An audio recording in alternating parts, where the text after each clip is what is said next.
여러분, 하나님께서 우리를 불러주셨어요. 내가 선택하신 하나님이 아니에요. 내가 하고 싶어서 지금 우리가 이렇게 믿고 있는 게 아니에요. 지금 이 우중충한 날씨에 내 정신으로 이 예배당에 나올 수 있겠어요?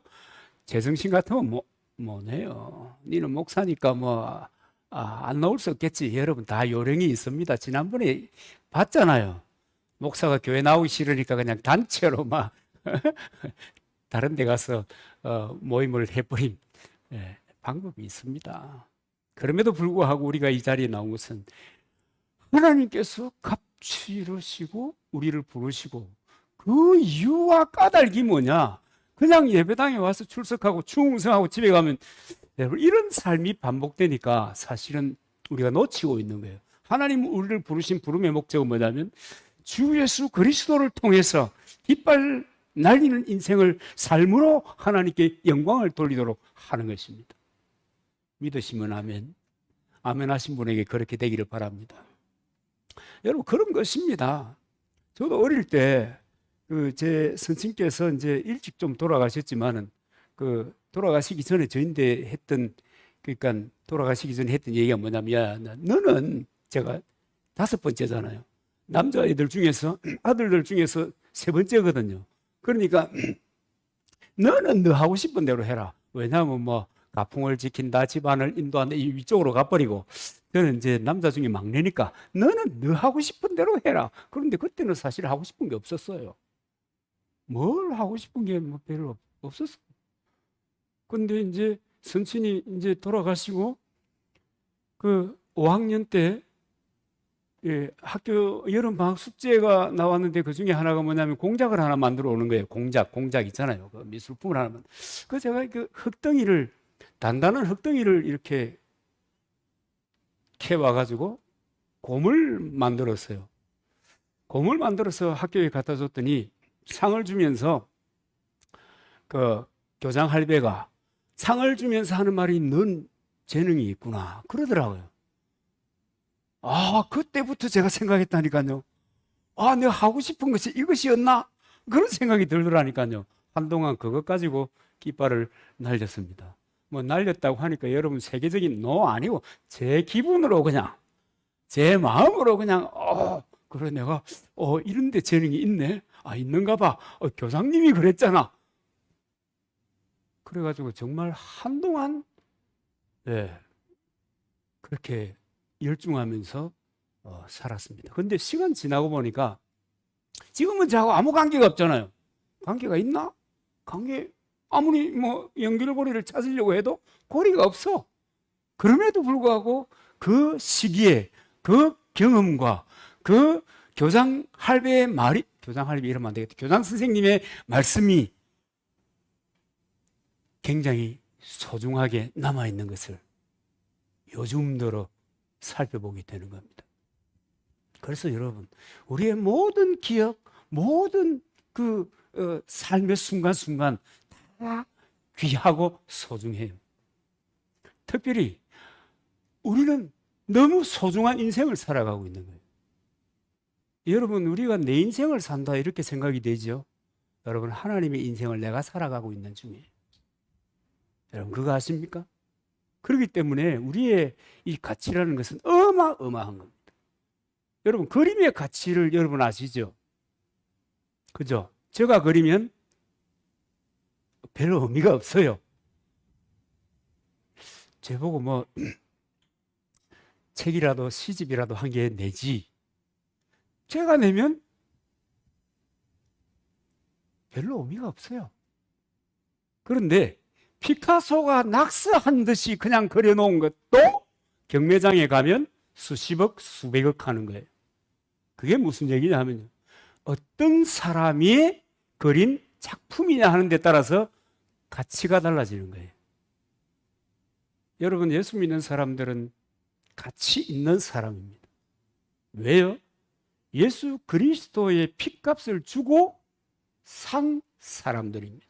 그래서 옛사람, 내 인생 옛사람이 사는 것이 아니라 그리스도가 사는 새 인생을 사는, 천하를 주고도 바꿀 수 없는 그런 어마어마한 가치를 가진 나, 그렇게 소중한 사람들이 저와 여러분입니다.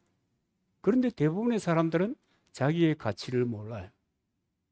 자기의 상황, 자기가 하고 있는 일, 또 자기의 경험에 갖추어 가지고 자기의 가치를 평가절하하고 사는 거예요. 그 예수 믿는 사람들도 의외로 낙심 가운데 젖어 있는 사람들이 많습니다. 좀 더 심한 사람은요, 패배의식으로 살아가는 사람들도 적지 않습니다. 왜 그런가? 자기 가치를 아직은 모른다. 믿는 순간에 깨달아지면 얼마나 좋겠어요. 오랜 세월 믿어왔음에도 불구하고, 교회를 출퇴근했음에도 불구하고 자기 가치를 발견하지 못하면 결국은 그렇게 살아가게 되는 것입니다. 여러분은 하나님의 짤입니다. 하나님 짤입니다. 그래서 너무너무 소중하고 귀한 사람들입니다. 그 귀한 사람은 그 인생도 뭐 하다고요? 귀한 겁니다. 그래서 우리의 살아가는 시간, 우리가 떠나보내는 시간들이 얼마나 귀한 것인지 몰라요. 그리고 내가 보낸 그 시간, 그것으로 인한 영향력이 얼마나 큰지 몰라요. 여러분, 그런 거 생각해 보셨어요? 뭐 이걸 좀 이렇게 다른 식으로 얘기하면, 내가 믿음의 삶을 살면서 내 자녀들에게 내 삶을 보여준 그 모습이 얼마나 귀하냐? 그것은 자녀의 인생을 바꾸는 거예요. 내가 자녀에게 어떤 말을 했냐? 그건 자녀의 인생을 정말 전혀 새롭게, 가능성이 전혀 없는데, 전혀 바랄 수 없는데, 생각도 안 해봤는데 엄마가 하는, 아버지가 하는 그 말 한마디로 인생이 새로워지는 거예요. 새로운 꿈을 꾸고 새로운 대가를 지불하게 되는 그런 사람이 되는 겁니다. 놀라운 거잖아요. 여러분, 시간을 그렇게 써야 하는 거예요. 그런데 참 여러분, 나이가 들면 그 나이만큼 시간의 속도가 빨라진다고 하잖아요. 그것은 뭐냐면 철들기 시작하는 모습이거든요. 인간이 철들면 안 되는데 그죠? 철들기 시작하는 모습입니다. 시간이 갈수록 시간이 소중함을 절절히 느끼게 되는 것입니다. 그래서 여러분, 나이가 좀 젊었을 때는 잘 몰라요. 어릴 땐 잘 몰라. 그냥 시간을 가는 거야. 어떤 친구들은 뒹굴뒹굴 하면서 보낼 것이고, 어떤 친구들은 또 열심히 또 시간을 보낼 것이고, 또 뭐, 에이, 뭐, 이런 데로 따리, 저런 데로 따리, 그러면서 지내는 친구들이 혹 있을는지 모르겠어요. 그러나 여러분, 세월이 좀 가고 나면은, 나는 정말 내 인생을 통틀어서 내가 이렇게 살았다라고 말할 수 있는 뭐 그런 것이 있나? 내가 이 말을 하면, 이 깃발을 흔들면 사람들이 공감할 수 있는, 야, 너 정말 그랬구나, 애썼다, 야, 또 부럽다, 그 형편에 어떻게 그렇게 살았니? 그럴 수 있는 그런 깃발, 이 깃발 하나쯤은 가지고 있어야 되겠나? 여러분, 어찌 생각합니까? 뭐 그래야 되는 거예요. 왜냐하면 그리스도인이 된 자체가 하나님께서 그냥 맹맹하게 남들처럼 살다가 가게 하려고 부른 것이 아니란 말이에요. 목적이 있단 말이에요. 인생의 목적이. 내가 흔드는 깃발을 통해서 하나님이 기뻐하는 거예요. 하나님이 영광을 받으시는 거예요. 그렇기 때문에 내 삶의 순간순간 주여 흔들 깃발을 주시옵소서. 그러고 여러분, 살아가야 하는 겁니다. 100살 산대요. 100살. 옛날 같으면요, 한 세대가 왜 30년인가에 대해서 어떤 분이 그런 걸 해놨던데, 보니까 결혼하고 30년 살면 끝난대요. 이혼한다고요? 그게 아니고 이제 그때 되면 죽는다는 말이에요. 그러니까 한 세대가 30년이 됐다 그러는 거예요. 그런데 지금은요, 30에 결혼한다고 하면 몇 세대를 살아요? 거의 3세대를 사는 거예요. 그러니까 여러분, 정신을 차리고 나의 모습을 여러분 발견하고 내 모습을 좀 보세요. 내 모습을 좀 보고 그 다음에 이제 앞으로 내가 어떤 깃발을 흔들 것인가에 대한 여러분 생각을 하셔야 합니다. 지난주에 이어서 드리는 말씀입니다. 걸림돌입니다. 깃발을 흔들어야 되는데 특별히 여러분 세상 사람들의 깃발이라고 하는 것은 그 사람들에게 던져주고 뭐 여러 이야기들이 많잖아요. 그 던져주고 하나님의 사람들이 그리스도인들이 깃발을 흔드는 탁월한 삶을 살아가려고 할 때 어떤 걸림돌이 있는가? 여러분 첫째는 오늘 이 잠언서에 보면은 아주 표현이 재미있어요. 개가 토한 것을 닭이 먹어서는 안 된다. 그렇게 사는 사람이 많다는 거예요. 그래서 첫 번째가 뭐냐면 개가 토한 것을 다시 먹듯이 불순종과 불신의 죄를 거듭거듭 반복하면 안 된다. 반복하면 안 된다. 그것도 거듭거듭 반복하면 안 된다는 거예요. 여러분 개를 키워보니까 이 개가 컨디션이 안 좋으면요. 저는 참고적으로 병원에서 저인데 주는 그 소염제 이렇게 개인데 이렇게 해가지고 밥하고 같이 줍니다. 상태가 좀 불량하면. 그럼 또 그거 먹고 또 괜찮아지더라고요. 근데 개가 불편하면 이 먹는 것을 소화를 안 하고 토하더라고요. 토하고 그 다음에 한쪽에 가서 이렇게 쉬는 거예요. 그 우리 개 같으면 지붕 위에 올라가 가지고 이렇게 앉아가 멍 때리고 있다가 그 다음에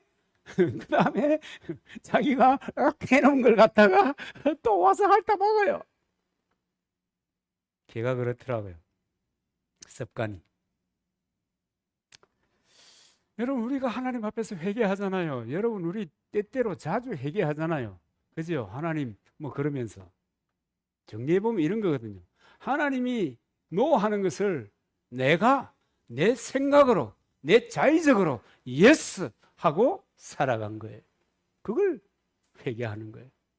하나님이 노하는데 그것을 예스로 받아들였으니까 내 생각으로 그것을 내 하고 싶은 대로 했으니까 이것이 여러분 회개해야 될 일들이거든요. 그리고 그것을 회개하는 거예요.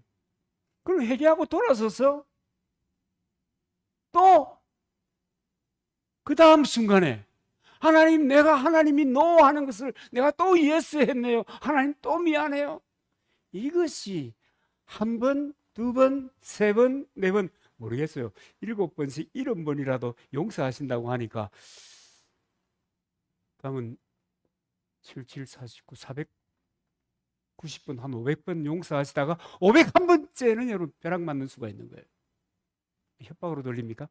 그게 아니고요.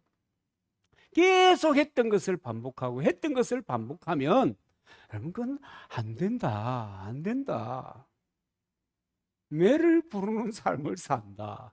자, 여러분 히브리서 12장 6절, 8절, 11절 제가 읽어보겠습니다. 잘 들어보십시오.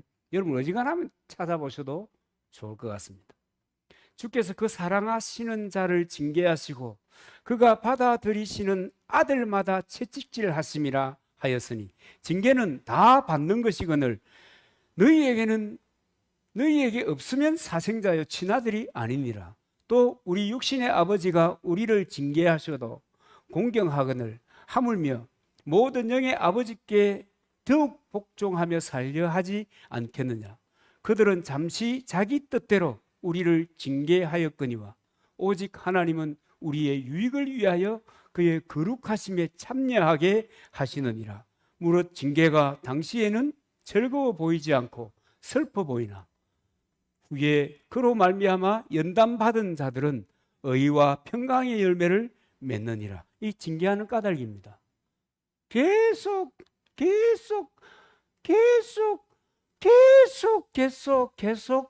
인생을 살아가는데 인생을 살아가는 것만큼 하나님이 이거 잘못했어요. 이거 잘못했어요. 하나님 내가 왜 이랬을까요? 내가 아마 도라이가 됐나 봐요. 옛날에 우리 그런 게 남자들은 해봤잖아요.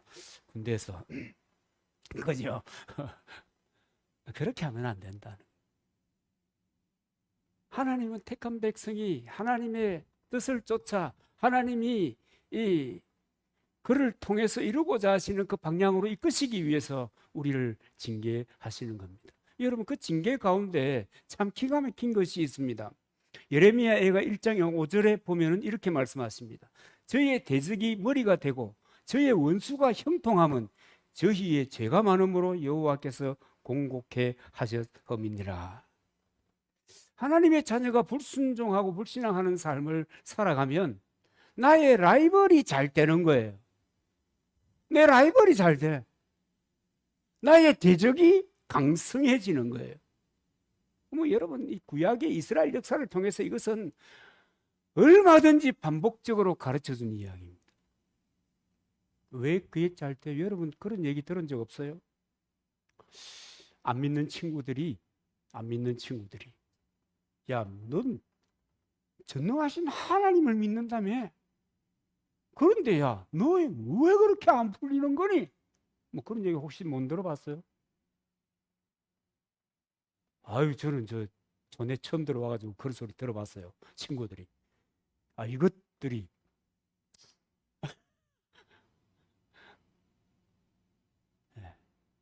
야, 큰 교회에서 참모하다가 말라고 시골로 가니? 너 좌천당한 거니? 부터 시작해가지고 여러분들에게도 그런 이야기가 들린 적이 있다고 하면 여러분 가슴을 치고 뭐 해야 돼요? 통한에 눈물을 흘리며 뭐 해야 되겠어요? 하나님의 거울 앞에 서서 나를 들여다봐야 돼.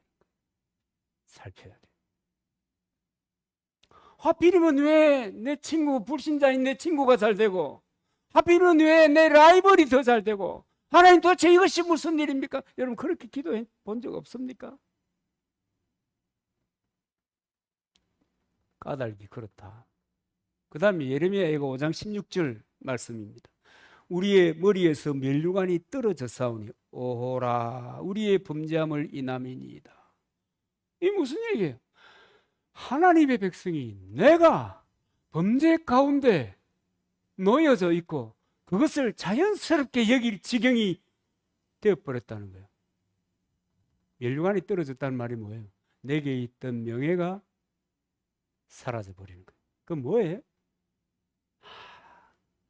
그 뭐 말하면 뭐 하겠어요, 그죠? 그렇게 된다는 거예요.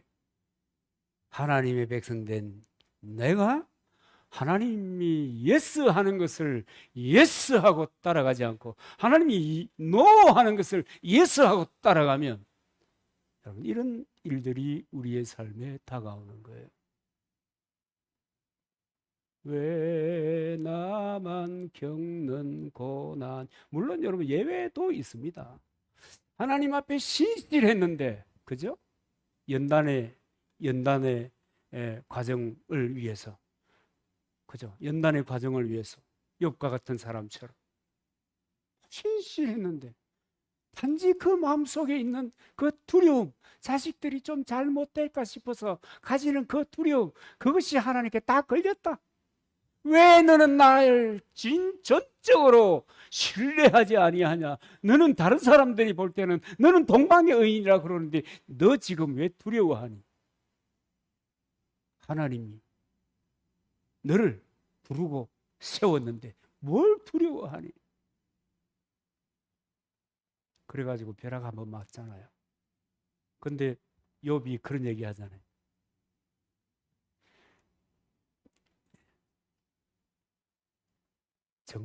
점검을 이 세 번역에는 새로 번역된 순금 이렇게 표현되어 있습니까? 뭐 이거나 그거나 똑같지만은 그렇게 단련하신 후에 순금처럼 나오게 하리라. 그럴 때 대부분의 사람들은 자기의 죄를 인하여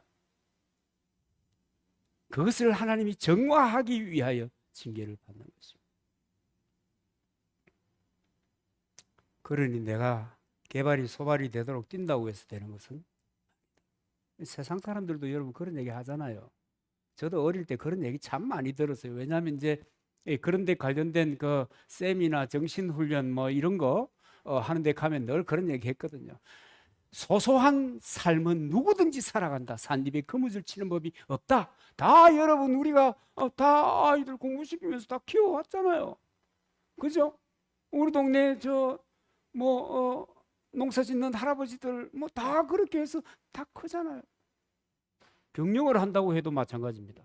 소소한 성공은 누구나 할 수 있다. 뭐 하면요? 성실하고 머리 쓰고 보폭을 반발자국씩 앞에 가면 다 될 수 있다. 그런데 크게 잘 되는 것은 안 믿는 사람들은 뭐라 그래요? 운이 있어야 된다. 그래서 운칠기삼 뭐 이런 얘기도 하잖아요. 여러분 하나님의 사람들은 하나님의 방법으로 하나님의 인도를 따라 그렇게 살아야 되는 겁니다. 세상 사람들은 세상의 법으로 세상의 생각으로 세상의 경륜으로 그렇게 살다가 제 알아서 가면 됩니다. 그걸 어떻게 하겠어요? 제가 목사하면서 이렇게 살아보니 전도한다고 다 믿는 사람 여러분도 전도해보니 그렇죠? 그러다가 거의 이제 포기 상태가 되고 기가를 만나가지고 있잖아요. 그죠? 다시 한번 해보세요. 그 중에 또 하나님의 택한 백성이 하나님의 구원의 때가 되어서 나를 통해서 하나님이 돌아오게 할 자도 있기 때문에. 그런데 대부분의 사람들은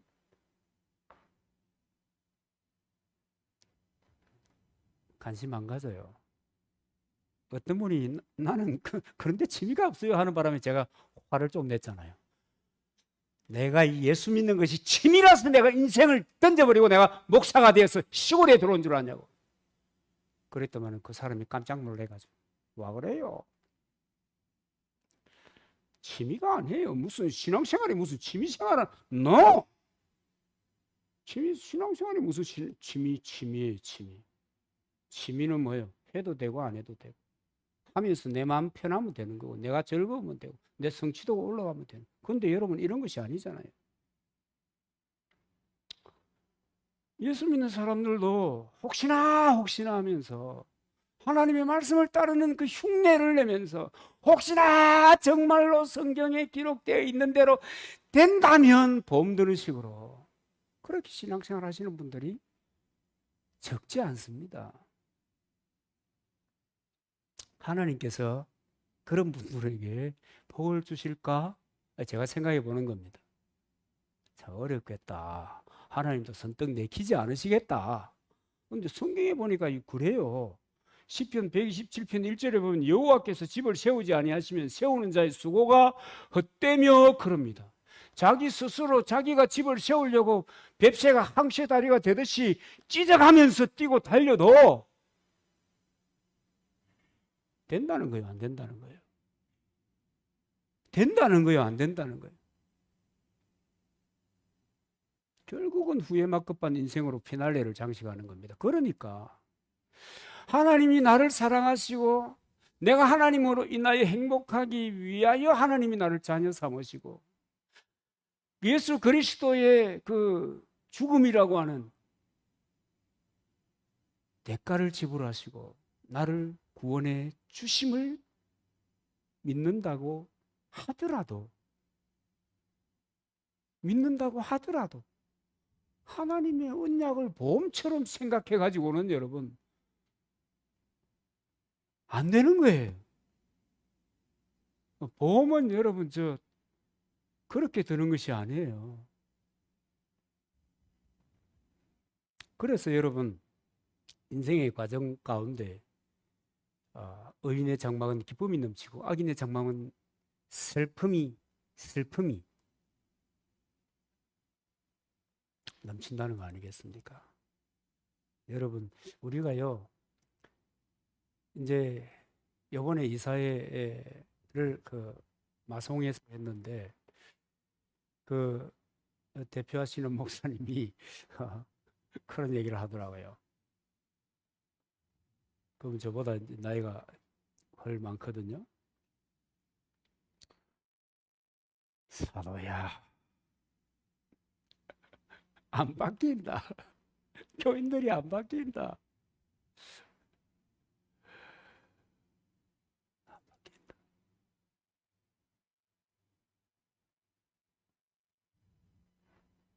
여러분, 안 바뀐다. 성경을 읽고 감동을 받아도, 성경을 읽고 하나님의 그 음성을 들어도, 마음을 두드리시는 그 하나님의 세미한 음성을 들어도, 그 성경책을 듣고 나올 때는 세상에서 하는 대로 살아가는 거예요. 세상 사람들이 하는 대로 살아가는 거예요. 설교를 들어요.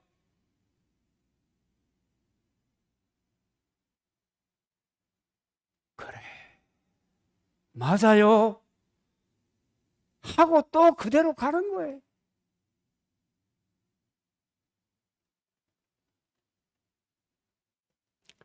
불순종과 신앙의 죄를 거듭거듭 반복하면 안 됩니다. 이게 걸림돌이에요. 첫 번째 걸림돌. 두 번째 걸림돌은 뭐냐 하면, 스스로를 지혜롭게 여기지 말아야 되는데, 오늘 말씀해 보니까 스스로 지혜롭게 여기는 자보다 오히려 미련한 자에게 배울 것이 있다, 이렇게 했습니다. 여러분, 세상살이 누군가가 대신해 주지 않더라 아닙니까? 우리 살아봤잖아요. 그죠? 앞으로 또 살 거잖아. 뭐 또 공부해 봤잖아. 학교 다니면서 공부 누가 대신해 주나? 부모가 야야 공부해라 공부해라. 아씨, 왜 자꾸 공부해라 그래요? 아씨. 그래도 결국 누가 해야 돼요? 지가 해야 돼요. 여러분, 누가 대신 살아주지 않아요. 제가 선배 목사님인데 들은 얘기 중에 가슴에 탁 꽂힌 얘기 중에 하나가 뭐냐면, 지팔은 지가 흔들어야 된다 하는 얘기입니다.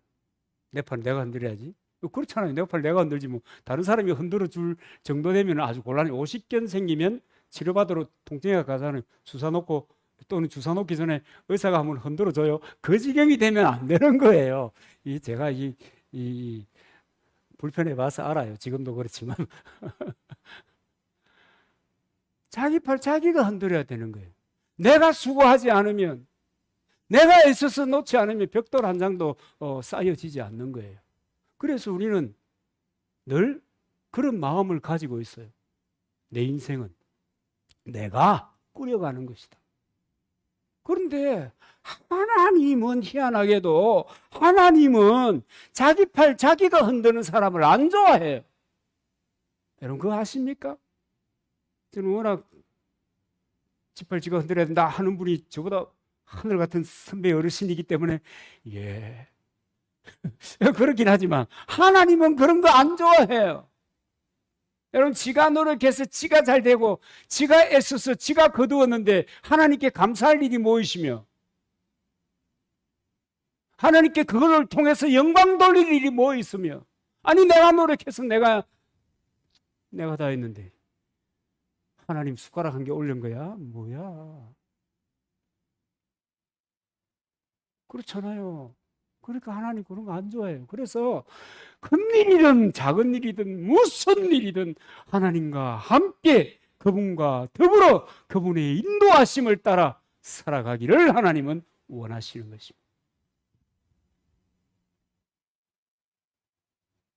그 하나님이 원하시면, 여러분, 내 인생 내가 마음대로 살아서 아무리 성공해도 하나님께 감사 안 해요. 어떻게 감사해요? 지가 노력했는데. 우리 신자들도 그런 생각을 가진 사람들이 아마 많이 있으실 겁니다. 그런데 기억하십시오. 하나님은요, 우리를 통해서 영광과 찬송을 받으시기를 원하시고, 그것을 위해서 우리를 지으시고, 사람의 본분이 무엇이냐 그럴 때 그 얘기하시고, 이 거의 천재들이 모여가지고 교리를 작업하는 웨스트민스터 신앙고백서 1문에 보면 하나님의 영광을 위하여 사는 것이 인간의 기본이다, 기본.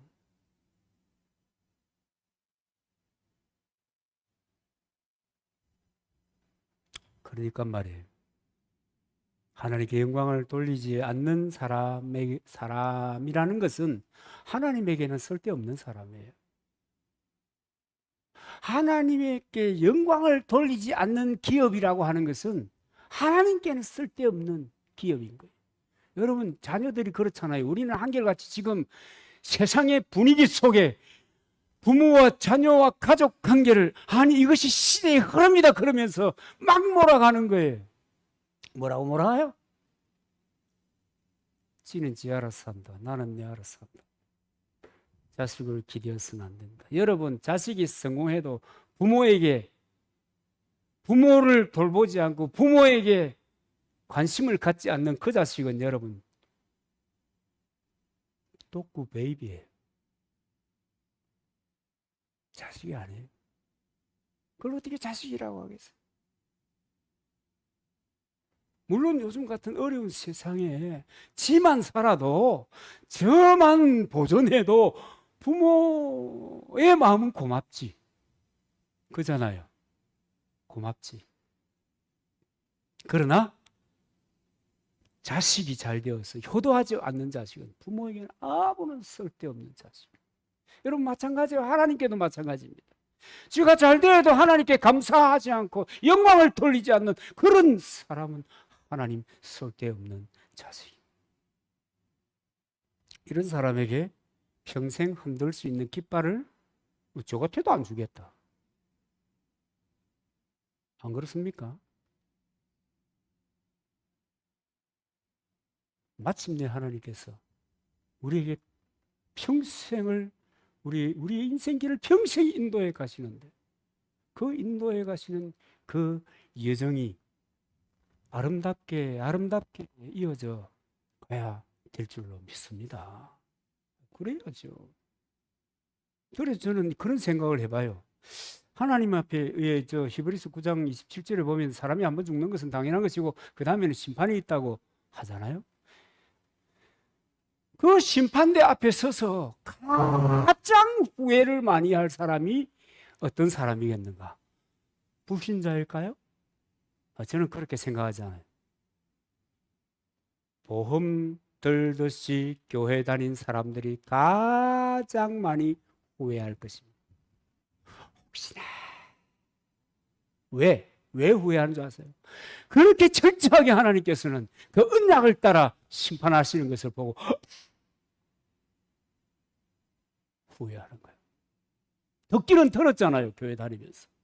알기는 알잖아요. 근데 그게 진짜로 그렇게 할 줄은 몰랐다. 그러니까 후회하는 거예요. 여러분 저 가스펠 속에 그런 거 있잖아요. 울면서 후회하네. 너무 긴장하시는 것 같아서. 여러분 그런 참 기가 막힌 일이 있는 것입니다. 여러분 인생의 진짜 주인은 주님이십니다.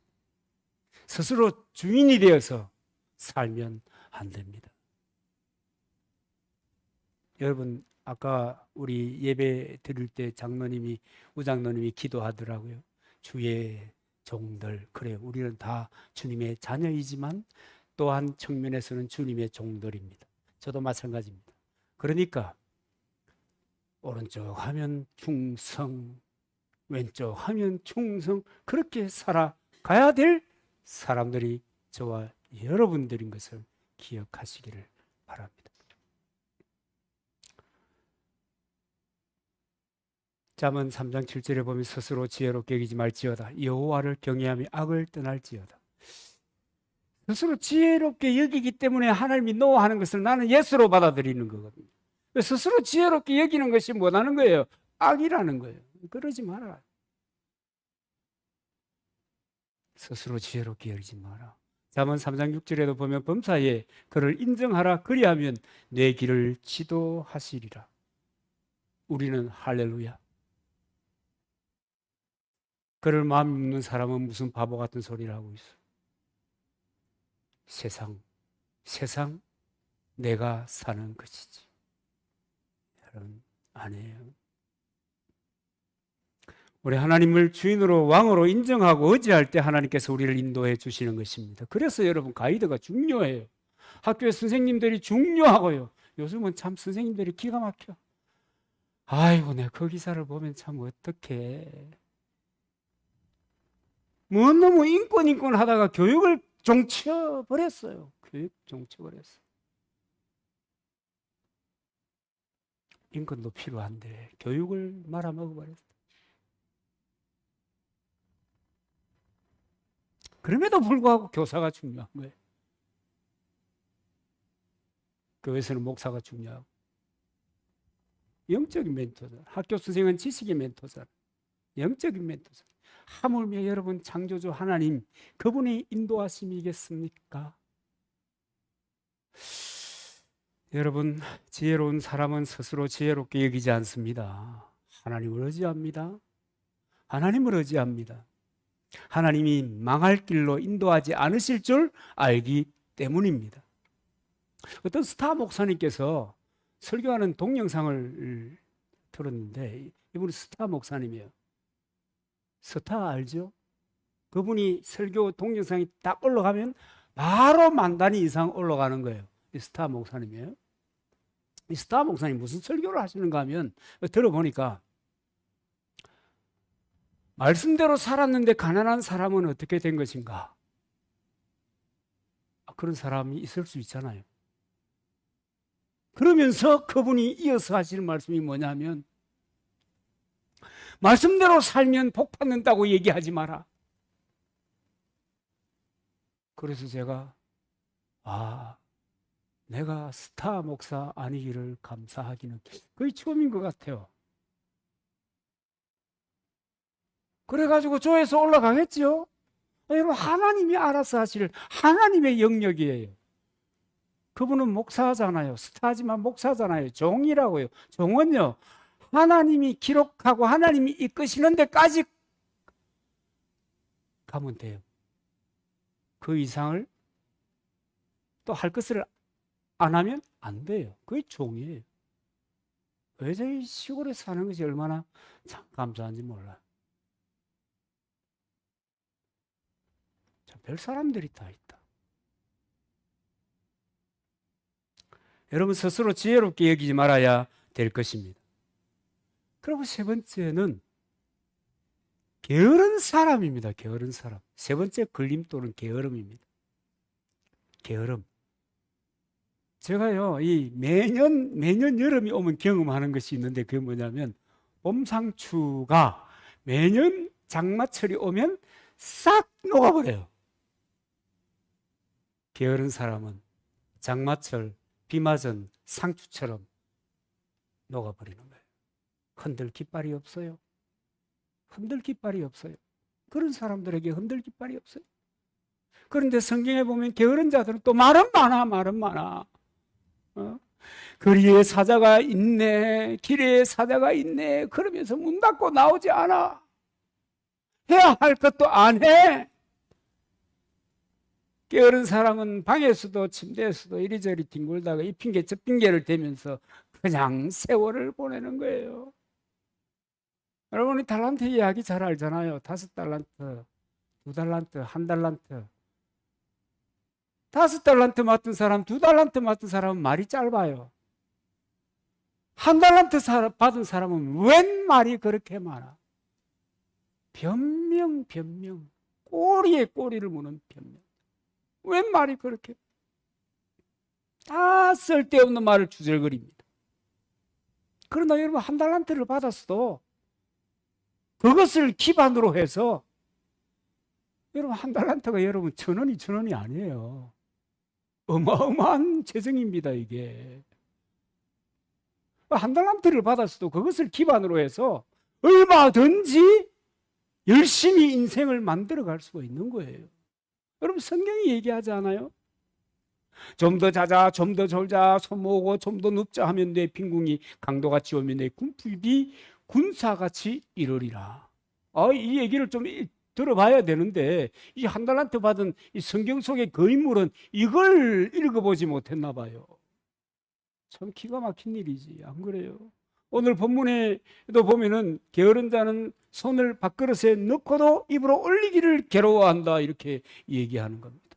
이렇게 육신적으로 게으른 사람이, 이 사람이 무슨 여러분 인생을 살면서 흔들 깃발이 있고, 그 사람이 무슨 말을 장황하게 해도 그 말을 어떻게 사람들이 그 얘기를 듣고 공감하겠습니까? 속에서 뭐 나오죠? 욕 나오지. 저래가지고 시골이 쌌. 그렇지 않겠습니까? 여러분, 언제 끝날지 몰라. 이번에 장마에도 우리 뭐 너무너무 놀랐잖아요.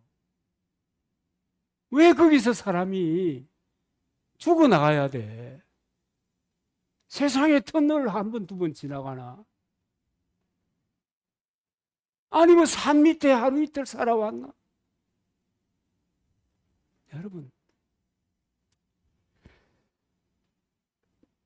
언제 끝날지 모르는 인생이라는 그 시간을 게으름으로 낭비한다는 것은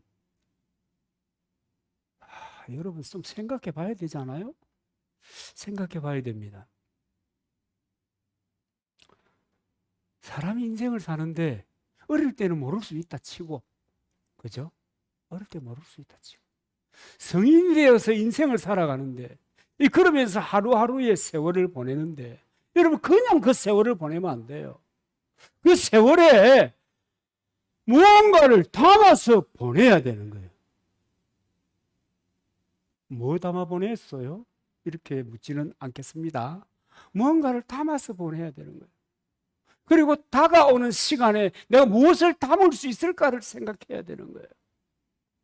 최소한 교회 다니면서 최소한 일주일에 한 번씩은 하나님의 말씀에 대해서 목 터져라 설교하는 이 설교자들의 얘기를 듣는 사람은 그런 생각을 좀 해야 하는 게 마땅하다. 제가 그렇게 생각하는데 지나친 것인지 모르겠어요. 아무 하는 일 없이 헛송하면서 세월을 보내는 것은 여러분 탕진하는 것입니다. 탕진하는. 그래서 시간은 채워야 하는 것이고, 시간은 뭔가를 채워서 흘려야 되는 것입니다. 동의하십니까? 동의하든 안 하든 그런 거예요. 시간이라는 게, 그 인생이라는 게, 세월이라는 게 애로 그런 겁니다. 그렇게 한참을 살고 나도 그때 이렇게 했으면 더 좋았을 텐데, 저렇게 했으면 더 좋았을 텐데 하는 마음이 오는 거예요. 그렇게 살아도 끌끌끌 하는 거예요. 여러분, 방탕의 헬라적인 의미는 뭐냐면 낭비한다, 허비한다라고 하는 뜻이 있습니다.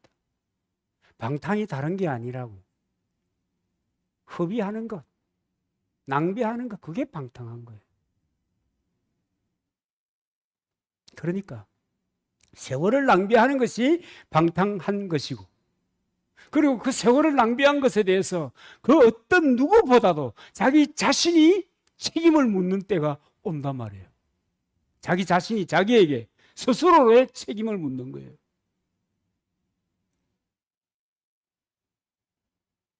그런 대제가 방탕입니다. 그래서 여러분 이 이야기를 여러분 잊지 마시기를 바랍니다. 방탕해서는 안 된다. 오늘 이 에베소 5장 14절 18절에 보면, 그러므로 이르기를 잠자는 자여 깨어서 죽은 자들 가운데서 일어나라. 그리스도께서 너희에게 비추이시리라 하셨느니라. 그런즉 너희가 어떻게 행할지를 자세히 주의하여 지혜 없는 자 같이 말고 오직 지혜 있는 자 같이 하여 세월을 아끼라. 때가 악하니라. 그러므로 어리석은 자가 되지 말고 오직 주의 뜻이 무엇인가 이해해라. 술 취하지 말라. 이는 방탕한 것이니 오직 성령으로 충만함을 받으라. 술을 취하는 것은 인생을 낭비하는 것이다. 방탕한 것이다. 인생을 낭비하는 것이다. 그 좀 다른 각도에서 보면요, 방탕이라고 하는 것은, 그리스도인에게 특별히 방탕이라고 하는 것은 세속의 가치를 가지고 살아가는 것이 여러분 방탕입니다. 하나님의 가치, 성경의 가치를 가지고 살아가야 되는 거예요. 여러분, 우리는 생각하기를 내가 남에게 피해를 주지 않고 내가 의롭게 살라고 자부했다 그러더라도 이 게으름이라고 하는 이 턱을 넘지 못한 사람은 흔들 깃발이 없는 것입니다. 결과적으로는요, 자기 인생도 자기를 외면합니다. 잠언 22장 29절 말씀, 내가 자기 일에 능숙한 사람을 보았느냐? 이러한 사람은 왕 앞에 설 것이요 천한 자 앞에 서지 아니하리라. 자기 일에 능숙한 사람, 탁월한 사람, 세월을 그냥 보내지 않은 사람입니다. 자기의 삶의 순간순간을 가득 채워서 보낸 사람들입니다. 그러므로 여러분, 하나님의 법칙은 확실합니다. 그런데 이 걸림돌은 다 우리가 좋아하고요. 아무 노력하지 않아도 이 걸림돌에 착착 걸리게 되어 있습니다. 입에 잘 맞는 그 맛집의 그 밀면처럼 착착 달라붙는다. 사랑하는 여러분, 너를 통해서 영광을 받으시는 그 하나님의 부르심에 합당하게 살고 또 내가 여러분 깃발을 흔들며 살아가면 나 자신도 내 이웃도 모든 사람도 그것으로 인해서 기쁨을 공유하게 되는 것입니다. 걸림돌을 박차고 승리하시기를 주님의 이름으로 축원합니다.